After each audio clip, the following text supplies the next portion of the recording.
یا خدا حج پہ بلا کے میں کعبہ دیکھوں، کاش ایک بار میں پھر میٹھا مدینہ دیکھوں۔ الحمدللہ رب العالمین والصلاة والسلام علی سید المرسلین، اما بعد فاعوذ باللہ من الشیطان الرجیم، بسم اللہ الرحمن الرحیم۔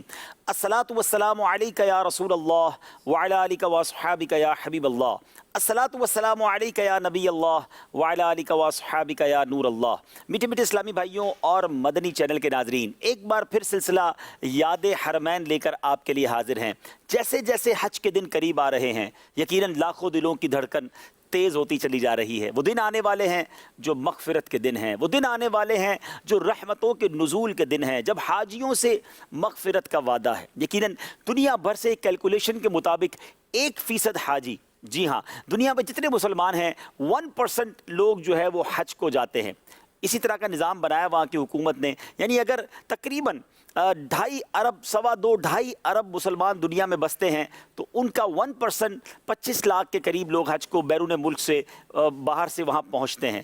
99% لوگ وہ ہیں جو نہیں جا پاتے، لیکن اکثر ان میں وہ ہیں جن کے دل حاجیوں کے ساتھ دھڑکتے ہیں، جن کے دلوں میں یاد حرمین ہوتی ہے، اور جیسے جیسے یہ حج کے مناسک کے دن قریب آتے ہیں ان کی آنکھیں بھی بہتی ہیں، ان کے دل بھی مچلتے ہیں، اور یہ یقیناً محبت ہے اللہ کے گھر اور اللہ کے حبیب علیہ الصلوۃ والسلام کے در کی۔ اور ہم بھی یہ سلسلہ اسی نیت کے ساتھ لے کر حاضر ہوئے ہیں کہ ان یادوں کو تازہ کیا جائے، یاد حرمین کو بڑھایا جائے۔ مکہ پاک اور مدینہ طیبہ سے محبت یہ ہمارے ایمان کا تقاضا ہے، اور سبحان اللہ، جب اللہ والے حج کو جاتے ہیں، اللہ والے اللہ کے گھر کو جاتے ہیں، ان کا کیا انداز ہوتا ہے، ہم وہ بیان کر رہے ہیں تاکہ جب مجھے اور آپ کو حاضری کا شرف ملے تو اے کاش ان کی کچھ ہم نقل کر سکیں، کچھ ہماری آنکھوں میں بھی آنسو ہوں، کچھ ہمیں بھی اپنے گناہوں کی یاد آ جائے اور رکت کے ساتھ یہ حاضریاں ہوں۔ آپ بھی ہو سکے تو توجہ کے ساتھ حرمین کی یادوں میں گم ہو کر ہمارے سلسلے میں شامل رہیے گا۔ ہمارے ساتھ ماشاءاللہ نعت خواں اسلامی بھائی بھی ہیں، اشعار بھی سنتے رہیں گے، مناجات بھی ہوتی رہے گی،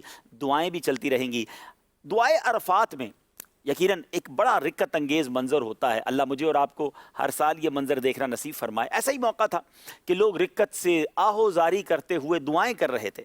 حضرت سیدنا بکر رحمۃ اللہ تعالی علیہ فرمانے لگے، اے کاش میں بھی ان رونے والے حاجیوں میں سے ہوتا۔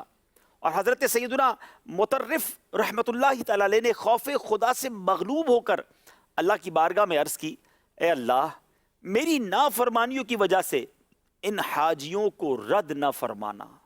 اللہ والے ہیں مگر عاجزی کا عالم یہ ہے۔ ادھر تو حج کا ارادہ کرتے ہی ہم لوگ، کئی ایسے لوگ ہوتے ہیں جو اپنے نام کے ساتھ حاجی لکھنا شروع کر دیتے ہیں۔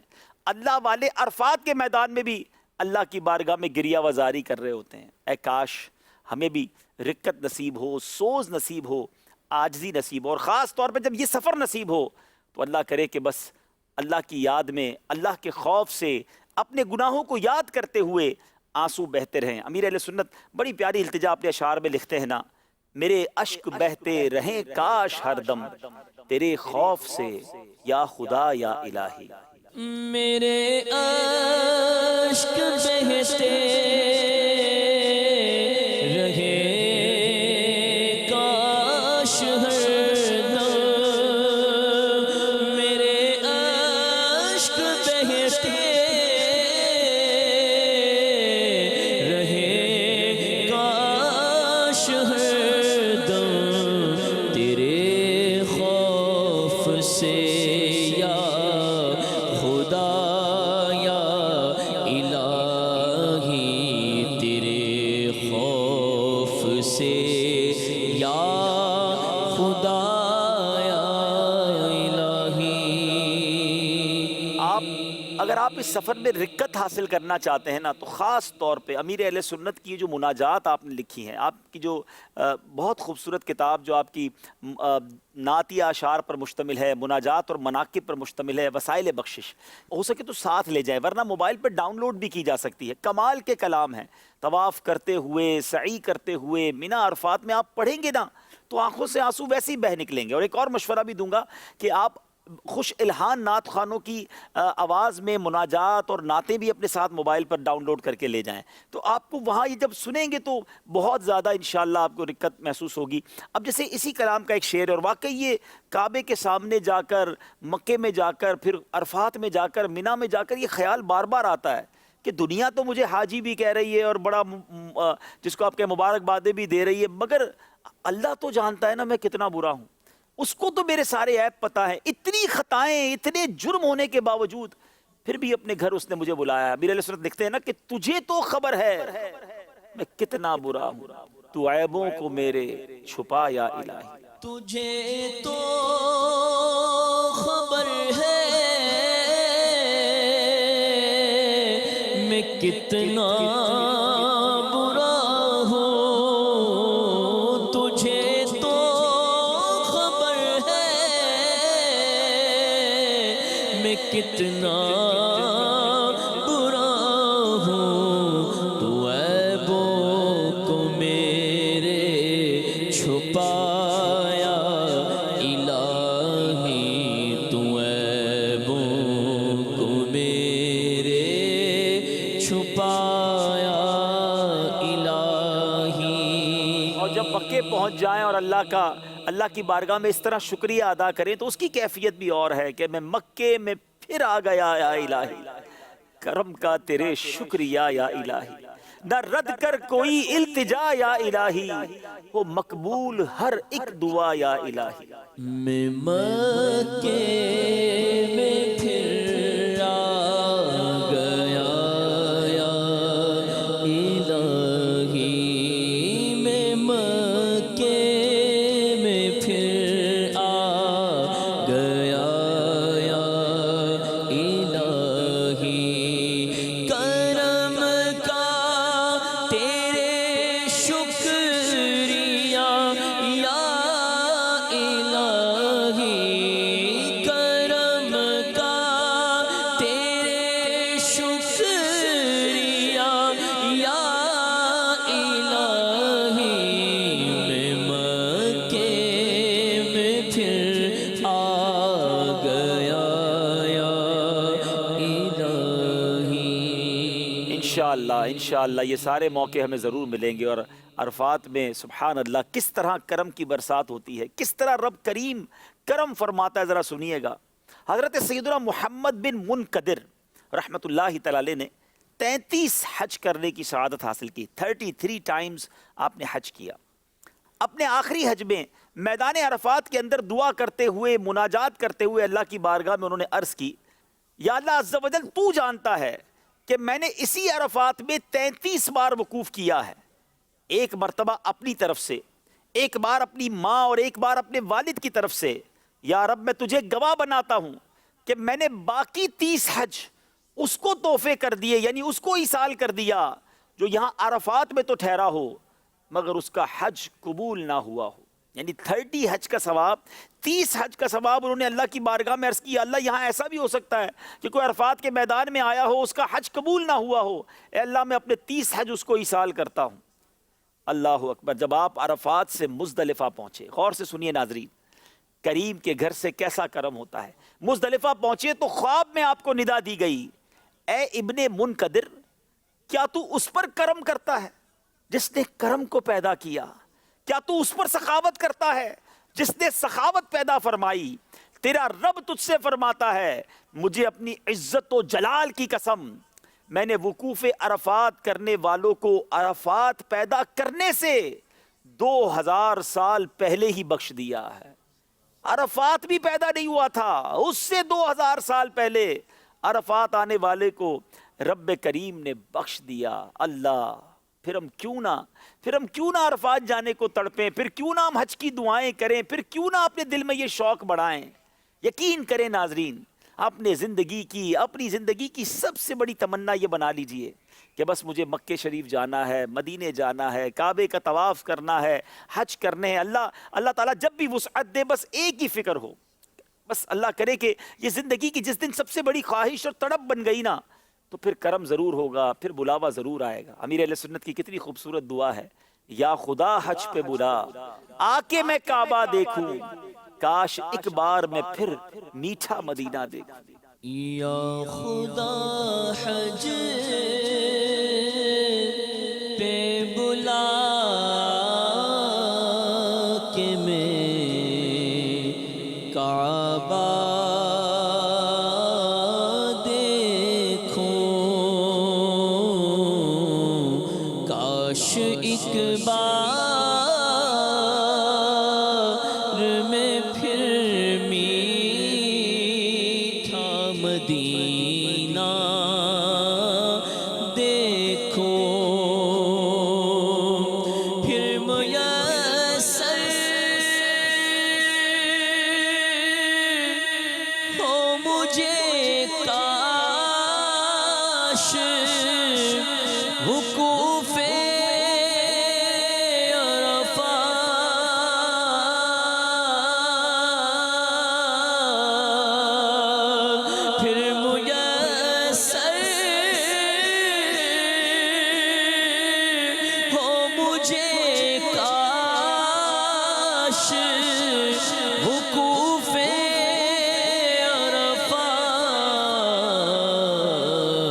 جلوہ میں مزدلفہ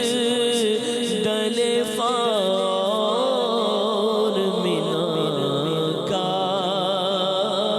دیکھوں، جلوہ میں مزدلفہ اور منی کا دیکھوں۔ ناظرین، کئی چیزیں ایسی ہوتی ہیں جو الفاظ سے بیان ہو سکتی ہیں، مگر کئی چیزیں ایسی ہوتی ہیں جو الفاظ میں بیان نہیں کی جا سکتی، جس کی کیفیت ہی اور ہوتی ہے۔ عرفات کے دن حاجی کے دل کی کیفیت کیا ہوتی ہے، یہ الفاظ میں بیان نہیں کیا جا سکتا۔ اس دن جو سما ہوتا ہے اس کو الفاظ میں بند کر کے بیان کرنا اٹس ناٹ پاسبل۔ اللہ اکبر، کیا کیفیت ہوتی ہے! دنیا بھر سے لوگ احرام پہنے، ایک ہی صدا ہوتی ہے، لبیک اللہم لبیک۔ الگ الگ رنگ و نسل کے لوگ ہوتے ہیں، لباس بھی ایک ہوتا ہے، اور سب کا ایک ہی ٹارگٹ ہوتا ہے، سب کا ایک ہی کام ہوتا ہے کہ بس آج مغفرت لے کے جانا ہے، آج اللہ کو راضی کر کے جانا ہے، آج گناہ معاف کروا کے جانا ہے۔ اور کریم کی طرف سے بھی رحمتوں کا نزول ہے، وہاں سے بھی وعدہ ہے۔ حدیثوں میں یہ مضمون ملتا ہے کہ اللہ تعالیٰ فرشتوں کے سامنے حاجیوں پر فخر کرتا ہے کہ میرے فرشتوں دیکھو، میرے بندے دنیا کے کونے کونے سے آئے ہیں، پراگندہ بال ہیں، میلے کچیلے ہیں، اور میری رضا کے لیے جمع ہوئے ہیں۔ اے فرشتوں گواہ ہو جاؤ، میں نے ان سب کی مغفرت فرما دی۔ کیوں نہ عرفات جانے کو جی چاہے۔ یقین کریں ناظرین، میں بہت ساری باتیں آپ کو الفاظ میں نہیں بتا سکتا۔ وہ عرفات کا دن دنیا کے سارے دنوں سے ہٹ کر ہے۔ وہ جو سما ہوتا ہے، اللہ اکبر، اللہ بار بار وہ سما دیکھنا نصیب فرمائے۔ آپ خود سوچیں نا کہ دنیا میں اگر 2.25 ارب مسلمان رہتے ہیں، سب کی نگاہیں یوم عرفہ عرفات والوں پر ہوتی ہے کہ آج یہ اللہ کے بندے عرفات کے میدان میں وہاں پہنچ گئے ہیں جہاں چھما چھم رحمتیں نازل ہیں۔ یہ مضمون ملتا ہے روایتوں میں کہ جس دن یوم عرفہ ہوتا ہے، اللہ کی رحمت جتنی عرفہ والوں پر برستی ہے کہیں اور نہیں برستی۔ اللہ اکبر۔ پھر اس کے بعد جو مزدلفہ کی رات ہے، اسپیچ لیس، یقین کیجئے یہ الفاظ میں بیان نہیں ہو سکتی۔ 5 سٹار ہوٹلوں میں اگر آپ نے رات گزاری ہے، نرم بستروں پر آپ نے رات گزاری ہے، لگزری نائٹس گزاری ہیں، وہ پتھریلی زمین، اور اس پر ساری دنیا سے آئے ہوئے حاجی اللہ کی محبت میں لیٹے ہوئے ہیں۔ کوئی سجدہ کر رہا ہے، کوئی ذکر کر رہا ہے، کوئی کنکریاں چن رہا ہے، کوئی تھوڑی دیر کے لیے آرام کر رہا ہے، کوئی اٹھ کے تہجد پڑھ رہا ہے۔ خدا کی قسم ناظرین، وہ رات بیان نہیں کی جا سکتی۔ اور احادیث میں، روایتوں میں یہ مضمون ملتا ہے، علماء فرماتے ہیں وہ رات حاجی کے لیے شب قدر سے افضل رات ہے۔ فیلنگز ہوتی ہیں، احساس ہوتا ہے کہ یہ سارے اللہ کے بندے اللہ کی محبت میں یہاں پڑے ہوئے ہیں، آج ابر کرم نہیں برسے گا، آج مغفرت نہیں ہوگی تو کب ہوگی؟ اور مزدلفہ میں وقوف کرنے والوں سے ان کے حقوق العباد معاف کرنے کا وعدہ ہے۔ اور پھر جو مینا کی راتیں ہیں، مینا کے دن ہیں، وہ خیموں میں سونا، وہ واش روم کی لائنز، وہ وضو خانے پر رش، وہ مشکل سے کھانا ملنا، یہ ساری تکلیفوں کا بھی مزہ ہے، یہ ساری تکلیفوں کا بھی ایک عجب لطف ہے۔ دنیا میں لوگ اس جگہ جانا پسند نہیں کرتے جہاں تکلیف ہوتی ہے، بندہ کہتا ہے نہیں دوبارہ نہیں جانا، بڑی لمبی لائن ہوتی ہے، ادھر جاؤں گا کھانا مشکل سے ملا تھا، میں فلاں جگہ گھومنے گیا آرام ٹھیک نہیں ہوا۔ مگر یہ کیسی تھکن ہے، یہ کیسا رش ہے، یہ کیسی تکلیف ہے، یہ کیسا میلا کچیلا پن ہے کہ حاجی حج کرنے کے بعد پھر تڑپتا ہے، یا اللہ پھر بلا، میں پھر میلا کچیلا رہنا چاہتا ہوں، میں پھر تکلیف اٹھانے کے لیے خوش ہوں، مولا میں اس پتھریلی زمین پر سونا چاہتا ہوں، مجھے اس رش میں بلا لے، میں تھوڑے دھکے بھی کھانا چاہتا ہوں۔ پتہ نہیں تیرے کیسے کیسے نیک بندے طواف کر رہے ہوں گے، کسی کا مجھے بھی کاندھا لگ جائے گا، کسی کے ساتھ میرا بھی بیڑا پار ہو جائے گا۔ خدا کی قسم یہ دنیاوی لحاظ سے تو تکلیفیں ہیں، مگر ان تکلیفوں میں، اس درد میں، اس مشکل میں بھی ایک مزہ ہے۔ جبھی تو یہ دعا بار بار ہوتی ہے نا کہ جلوہ میں مزدلفہ اور مینا کا دیکھا، کاش یہ پھر نصیب ہو جائے۔ پھر مینا عرفات تو مزدلفہ کے جلوے دیکھ لوں، پھر مینا عرفات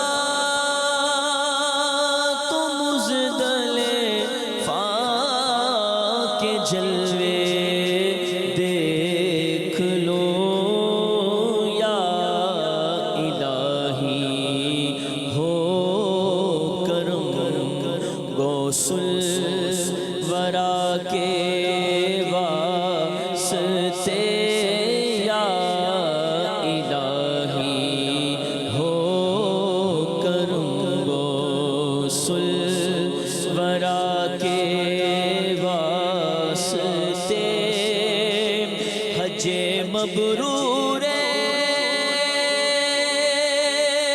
خدا سال رواں کر دے نصیب، حج مبرور خدا سال رواں کر دے نصیب، یا الہی اہل بیت مصطفیٰ کے واسطے، یا خدا حج کا شرف دے مصطفیٰ کے واسطے۔ حضرت سیدنا علی بن موفق رحمۃ اللہ تعالی علیہ نے نبی پاک علیہ الصلوۃ والسلام کی طرف سے کئی حج کیے۔ آپ فرماتے ہیں مجھے خواب میں مکے مدینے کے تاجدار صلی اللہ تعالی علیہ وسلم کا دیدار ہوا۔ نبی پاک علیہ الصلوۃ والسلام نے استفسار کیا، کوسچن کیا، اے ابن موفق کیا تم نے میری طرف سے حج کیے؟ میں نے عرض کی جی ہاں۔ فرمایا تم نے میری طرف سے تلبیہ کہا؟ میں نے عرض کی جی ہاں یا رسول اللہ۔ فرمایا میں قیامت کے دن تمہیں ان کا بدلہ دوں گا اور میں محشر میں تمہارا ہاتھ پکڑ کر تمہیں جنت میں داخل کر دوں گا، جبکہ لوگ ابھی حساب کی سختی میں ہوں گے۔ سبحان اللہ سبحان اللہ۔ ایک اور مدری پھول مل گیا نا کہ اگر نفلی حج کو جا رہے ہیں، اپنا حج کر چکے ہیں، تو نبی پاک کے نام کا حج کریں، کبھی والدین کے نام کا حج کریں، کبھی بزرگوں کے نام کا حج کریں۔ اللہ مجھے بار بار آپ کو بار بار حج کی سعادت عطا فرمائے۔ نبی پاک کے ہم پر کتنے احسان ہیں، ہم کچھ یہ بدلہ تو نہیں چکا رہے، ہماری تو اوقات بھی نہیں ہے، شاید نبی پاک کے نام کا حج کرے تو ان کے نام کی برکت سے ہمارا حج قبول ہو جائے۔ تو اللہ کرے کہ آقا راضی ہو جائیں، اپنے ساتھ جنت میں ہمیں بھی لے جائیں انشاءاللہ۔ اللہ نے چاہا تو ضرور کرم ہوگا۔ امیر اہل سنت اسی حسن زن اور اسی رحمت پر کہتے ہیں نا، مان رکھتے ہوئے لکھتے ہیں نا، شکریہ کیوں کر ادا ہو آپ کا یا مصطفیٰ، کہ پڑوسی خلد میں اپنا بنایا شکریہ۔ شکریہ کیوں کر ادا ہو آپ کا یا مصطفیٰ کہ پڑوسی خلد میں اپنا بنایا شکریہ۔ ناظرین، ایسے ایسے واقعات ہیں بزرگان دین کے کہ پڑھے تو عقل حیران ہو جاتی ہے۔ ہم جیسے گناہ گار تو کیا جاتے ہیں کیا آتے ہیں، کئیوں کو تو جانے کے بعد ہی واپسی کی فکر ستاتی ہے، گھر یاد آتا ہے، ٹکٹس کب ہوں گی، واپسی کب ہوگی، سامان کیا ہوگا۔ اللہ والوں کی واپسی کیسے ہوتی ہے سنیے۔ حضرت سیدنا ذوالنون مصری رحمۃ اللہ تعالی علیہ نے کعبہ مشرفہ کے پاس ایک نوجوان کو دیکھا، مسلسل نماز پڑھے جا رہا تھا، سلام پھیرتا پھر نماز پڑھتا پھر نماز پڑھتا، یعنی نوافل پڑھ رہا تھا، رکنے کا نام ہی نہیں لے رہا تھا۔ تو آپ نے اس سے فرمایا کہ کیا بات ہے، تم واپس جانے کے بجائے مسلسل نماز پڑھ رہے ہو؟ تو کیا کہتا ہے سنیے، وہ کنیکشن، وہ محبت، وہ جس کو کہنا معرفت الہی تھی، وہ کہتا ہے اپنی مرضی سے کیسے جاؤں، رخصت کی اجازت کا انتظار ہے، کریم کے گھر آیا ہوں تو اب رخصت کی اجازت کا انتظار ہے۔ حضرت سیدنا ذوالنون مصری رحمۃ اللہ تعالی فرماتے ہیں کہ ابھی ہم باتیں ہی کر رہے تھے کہ اس نوجوان کے اوپر ایک رقعہ گرا، ایک کاغذ کا ٹکڑا گرا، اور اس میں لکھا تھا یہ خدائے عزیز و غفار کی جانب سے اس کے شکر گزار مخلص بندے کے لیے ہے، واپس جا تیرے اگلے پچھلے گناہ معاف کر دیے۔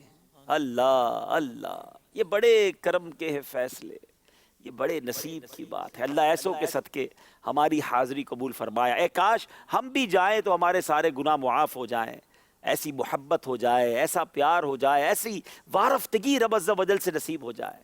امیر علیہ السلام لکھتے ہیں نا، محبت میں اپنی گما یا الہی، نہ پاؤں میں اپنا پتا یا الہی۔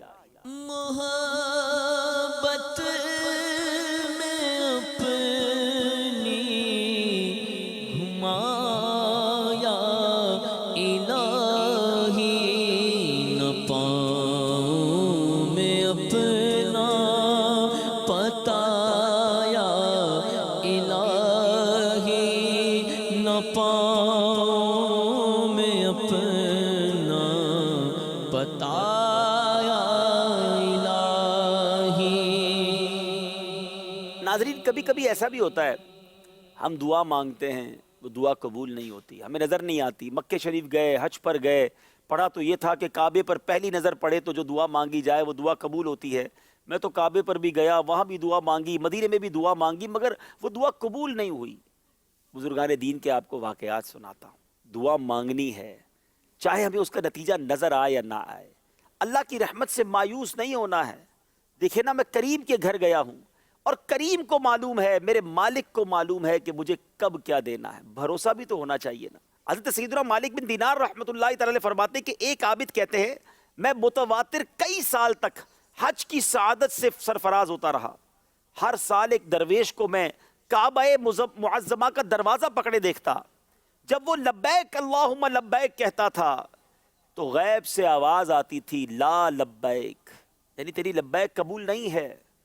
میں نے 14ویں سال یعنی 14 سال تک دیکھتا رہا۔ 14ویں سال اس شخص سے کہا کہ اے درویش تو بہرا تو نہیں ہے؟ اس نے جواب دیا میں سب کچھ سن رہا ہوں۔ تو میں نے کہا پھر یہ تکلیف کیوں اٹھاتا ہے، یعنی 14 سال سے بار بار کیوں آ رہا ہے جب تیری لبیک پر ہی لا لبیک کہا جاتا ہے؟ تو وہ کیا کہتا ہے کہ اے شیخ 14 سال تو کیا، اگر 14,000 سال بھی میری عمر ہو جائے نا، اور بجائے سال بھر کے ہر روز 1000 بار یہ جواب مجھے سنائی دے لا لبیک، تو پھر بھی میں اس دروازے سے سر نہ اٹھاؤں گا۔ آپ فرماتے کہ ابھی ہم آپس میں گفتگو ہی کر رہے تھے کہ آسمان سے ایک کاغذ اس کے سینے پر گرا اور اس نے وہ کاغذ میری طرف بڑھا دیا۔ میں نے پڑھا کہ اس میں لکھا تھا اے مالک بن دینار، تو میرے بندے کو مجھ سے جدا کرتا ہے کہ میں نے اس کے کئی سال کے حج قبول نہیں کیے۔ ایسا نہیں ہے، بلکہ اس مدت میں آنے والے تمام حاجیوں کے حج بھی اسی کی پکار کی برکت سے میں نے قبول کیے، تاکہ کوئی میری بارگاہ سے محروم نہ رہ جائے۔ اللہ اکبر، اللہ اکبر۔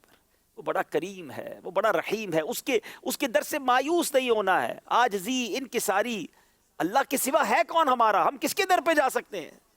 ایک اور روایت سنیے، کہ ایک ضعیف العمر بزرگ کے بارے میں آتا ہے کہ وہ ایک نوجوان کے ساتھ حج کرنے گئے، جو ہی احرام باندھا، لبیک کہا، غیب سے آواز آئی لا لبیک، یعنی تیری حاضری قبول نہیں ہے۔ نوجوان حاجی نے ان سے کہا کہ کیا آپ نے جواب سنا؟ بوڑھے حاجی نے کہا کہ میں 70 سال سے یہ آواز سن رہا ہوں، میں جب احرام باندھتا ہوں، جب لبیک پڑھتا ہوں، مجھے لا لبیک سنائی دیتی ہے۔ تو نوجوان نے کہا پھر آپ کیوں آتے ہیں، سفر کی تکلیف کیوں اٹھاتے ہیں، خود کو کیوں تھکاتے ہیں؟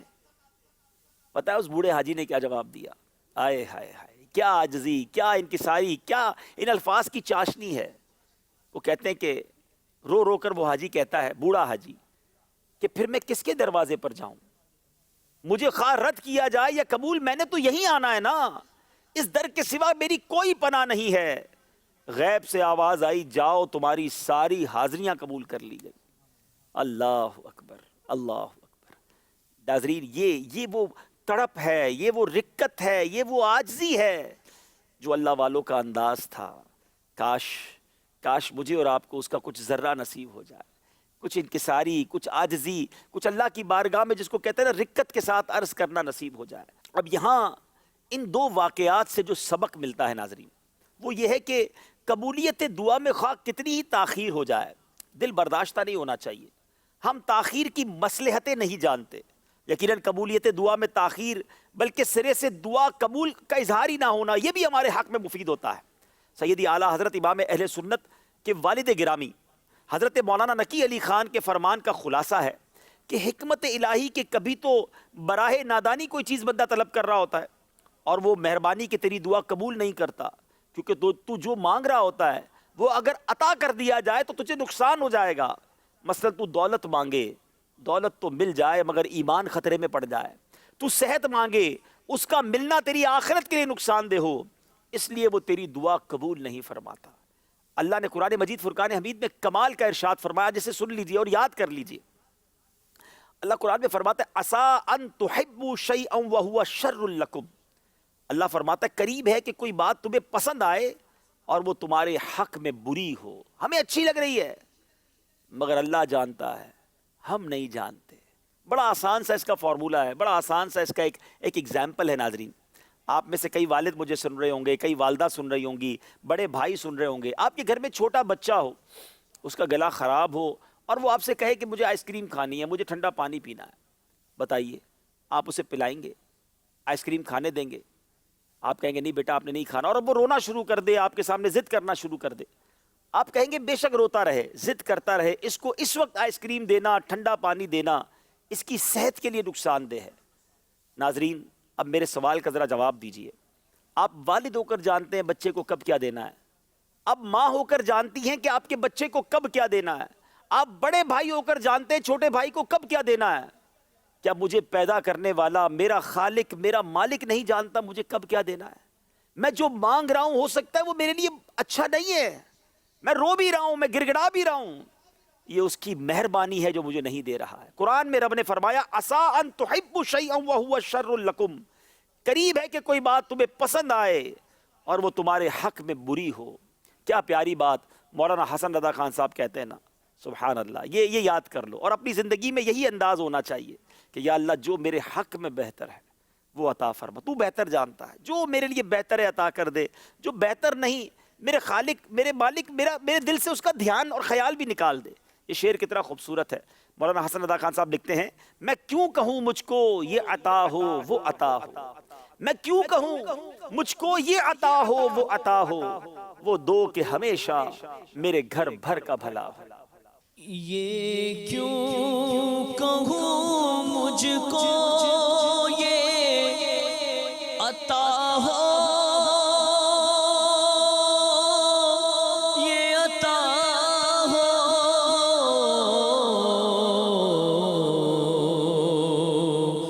وہ دو کہ ہمیشہ میرے گھر بھر کا بھلا ہو، وہ دو کہ ہمیشہ میرے گھر بھر کا بھلا ہو۔ ایک بزرگ کے بارے میں آتا ہے ناظرین کہ وہ کہتے ہیں میں نے 50 سے زائد حج کیے، سوائے ایک کے سب کا ثواب نبی پاک علیہ الصلوۃ والسلام خلفائے اربعہ یعنی چاروں خلفاء، پھر اس کے بعد اپنے والدین کو ایصال کیا، اب ایک حج باقی تھا جس کا ابھی تک ایصال ثواب نہ کیا تھا۔ میں نے میدان عرفات میں موجود لوگوں کو دیکھا، ان کی آوازیں سنی، بارگاہ خداوندی میں عرض کی یا اللہ اگر ان لوگوں میں کوئی ایسا شخص ہے جس کا حج مقبول نہ ہوا ہو تو میں اپنے اس حج کا ثواب اسے ایصال کر دیتا ہوں۔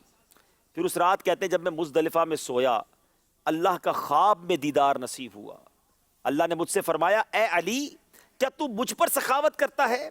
میں نے عرفات میں موجود تمام افراد ان کی تعداد کے برابر مزید اور ان سے بھی دگنے لوگوں کی مغفرت فرما دی ہے، اور ان میں سے ہر فرد کی اس کے اہل خانہ اور پڑوسیوں کے حق میں شفاعت بھی قبول فرما لی ہے۔ صرف حاجی کی نہیں، حاجی کے گھر والوں کی، اس کے پڑوسیوں کا بھی بیڑا پار ہو جاتا ہے۔ اللہ اکبر۔ احادیث میں مضمون بھی ملتا ہے کہ حاجی کی اور حاجی کی شفاعت 400 اس کے قریبی لوگوں کے حق میں بھی قبول کی جاتی ہے، وہ 400 لوگوں کی شفاعت کرتا ہے۔ تو سبحان اللہ، اللہ یہ سفر مجھے ہم سب کے گھر والوں کو بھی نصیب فرمائے۔ کیا خوبصورت دعا امیر اہل سنت نے لکھتے ہیں نا کہ کوئی حج کا سبب اب بنا دے، مجھ کو کعبے کا جلوہ دکھا دے، دید عرفات و دید منا کی، میرے مولا تو خیرات دے دے۔ کوئی حج کا سبب اب بنا دے، مجھ کو کعبے کا جلوہ دکھا دے، مجھ کو کعبے کا جلوہ دکھا دے، دید عرفہ تو دید منا کی، میرے مولا تو خیرات دے دے، دید عرفہ تو دید منا کی،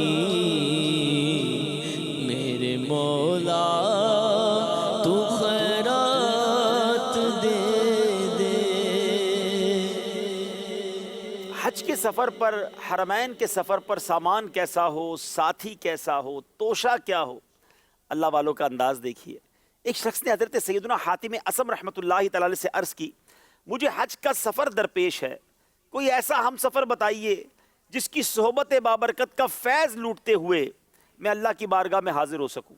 فرمایا اے بھائی اگر ہم نشین چاہتے ہو تو تلاوت قرآن کی صحبت اختیار کر لو۔ اچھا اگر ساتھی چاہتے ہو تو فرشتوں کو اپنا ساتھی بنا لو، اگر دوست درکار ہو تو اللہ عز و جل اپنے دوستوں کے دلوں کا مالک ہے، اگر زیادہ راہ چاہیے، توشہ چاہیے تو اللہ پر یقین سب سے بہترین توشہ ہے، اور کعبۃ اللہ کو اپنے سامنے تصور کرتے ہوئے خوشی سے اس کا طواف کرو۔ کیا انداز ہے، کیا طریقہ ہے۔ ہم تو کہتے ہیں بھائی بیگ کیسا ہونا چاہیے، سامان کیسا ہونا چاہیے، دوست کون ہوگا، پیسے کتنے ہونے چاہیے۔ یقیناً یہ عارضی چیزیں ہیں، ضروری ہیں، مگر عشق الہی ہو، تقوی ہو، پرہیزگاری ہو، تلاوت قرآن ہو، اللہ پر یقین اور بھروسہ ہو، یہ بزرگوں کا انداز ہے۔ آپ کو یہ جھلک امیر اہل سنت میں بھی اور امیر اہل سنت کے کلاموں میں بھی ملے گی۔ آپ نے اپنے کلام میں لکھا نا کوئی سجدوں کی سوغات ہے نہ کوئی، زہد و تقوی میرے پاس سرکار ہے، چل پڑا ہوں مدینے کی جانب مگر میری جھولی میں اشکوں کا ایک ہار ہے۔ سجدوں کی سوغات، اشکوں کی سوغات، جناب اس سفر کے لیے یہی ریکوائرڈ ہے، یہی وہ انداز ہے جو اللہ والوں کا انداز رہا کہ آنسو بہتے تھے، سجدے ہوتے تھے، ندامت ہوتی تھی۔ اللہ مجھے اور آپ کو ایسا سفر نصیب فرمائے۔ اس سلسلے کا اختتام اسی شعر پہ کرتے ہیں، انشاءاللہ ہمارے عارف بھائی ہمیں سنائیں گے، اور اللہ کرے کہ اس بار اور جب بھی ہمیں سفر نصیب ہو تو یہ سامان بھی ساتھ ہو جائے۔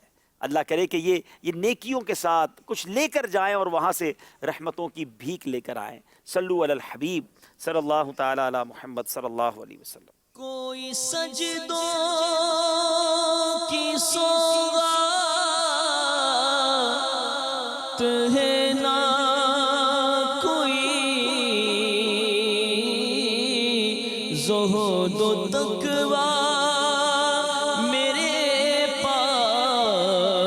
سرکار ہے، کوئی سجدوں کی سوغات